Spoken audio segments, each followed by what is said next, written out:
Ako, dito, may NCAP dito. So, yari yung mga ano, ayan, yari yung mga motorcycle na dumadaan sa bike lane. Ayan, oh, may NCAP dito. So, may dati may nanguhuli dito, ay up. Flashback. Walang nangangas dumaan ng ano ngayon, oh. Walang nangangas dumaan ng bike lane ngayon dito, ah.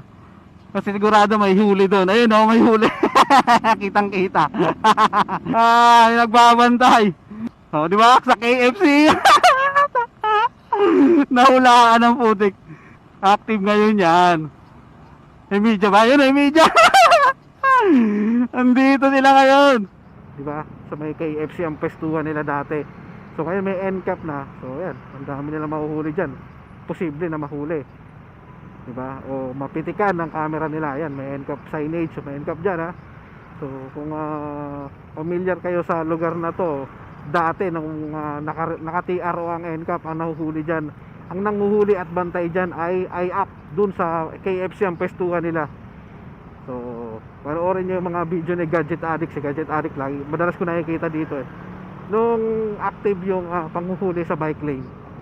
So ewan ko lang ngayon, kasi ngayon siyempre sikat na ulit yung NCAP. So baka may mapitikan dyan, naka-chinelas,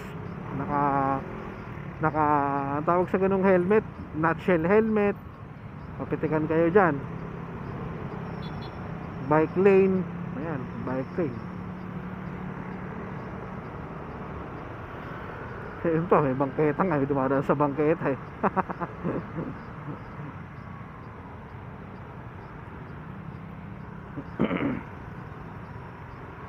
So ayan, nakalagay din, bawal ang motorsiklo sa bike lane. So ayan. So yari kung active ang NCAP dito, kasi dati active yung nanguhuli dito, yung pestuhan nila at ano nila, nandito sa KFC sila nanguhuli dati. So meron tayong mga nakita dati na ganyan na nanguhuli. Ewan ko lang ngayon kung okay ang NCAP ngayon dito. So tayo syempre susunod tayo sa patas trapiko, syempre sayang yung 1,000 yata yung huli pag bike lane violation ka eh. Disregarding traffic sign ata pag sa bike lane o bike lane violation. Tapos napitikan ka, naka-chinelas, naka-crocs, naka-nutshell, tayo na, patong-patong yung penalty mo. Kaya check nyo kung sa EDSA kayo madalas dumadaan, check nyo yung eGov PH super application, kasi may NCAP doon. So pwede nyo tingnan kung may violation kayo. So yun nga lang, magre-register kayo doon, or pwede naman sa mayhulika.com ng MMDA mismo sa site nila.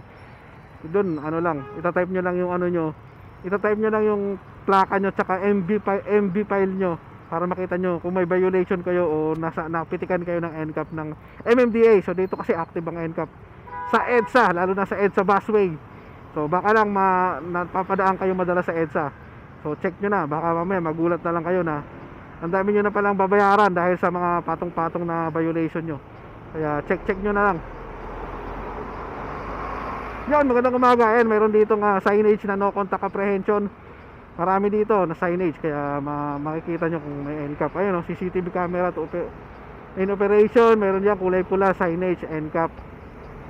So yan, magandang umaga. So siyempre, ride safe tayo palagi.